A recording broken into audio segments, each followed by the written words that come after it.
ताओ ने मुझे वापस मेरी कुर्सी में बिठा दिया और मुझे सिक्योरिटी सिस्टम से छेड़छाड़ न करने के लिए कहा। फिर वह अलग हो गई, बियास्त्रा से बातचीत करने के लिए, जो कि अंतरिक्ष यात्रियों का बारीकी से निरीक्षण कर रही थी, जिनमें से प्रत्येक अपने अपने डेस्क पर व्यस्त लग रहे थे। अंत में वह वापस आई और मेरे साथ वाली कुर्सी में बैठ गई। क्या चल रहा है? मैंने पूछा। अपने ग्रह के नजदीक पहुंचने के। हम 848 मिलियन वहां पहुंच जाएंगे। क्या अब हम उसे देख सकते हैं?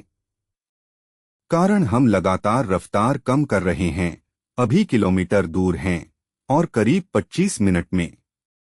धैर्य रखो मिशेल, 25 मिनट में दुनिया खत्म नहीं हो रही, उसने आंख मार कर कहा, मजाक में। पैनल पर जो दृश्य पहले दिख रहा था वहां अब वाइड एंगल शॉट दिख रहा था, जो इंटरगैलेक्टिक बेस के कमांड रूम का दृश्य था, जिसे हमने पहले भी देखा था।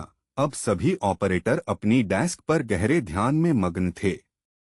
बहुत से डेस्क कंप्यूटर शब्दों की कमांड पर काम कर रहे थे, बजाय हाथों द्वारा। स्क्रीन पर रेखाचित्र और प्रकाश बिंदु तेजी से आ जा रहे थे। विमान में कोई भी नहीं खड़ा था। अचानक पैनल के ठीक बीच में कुछ दिखा, इंटरगैलेक्टिक केंद्र के स्थान पर दिख रहा था।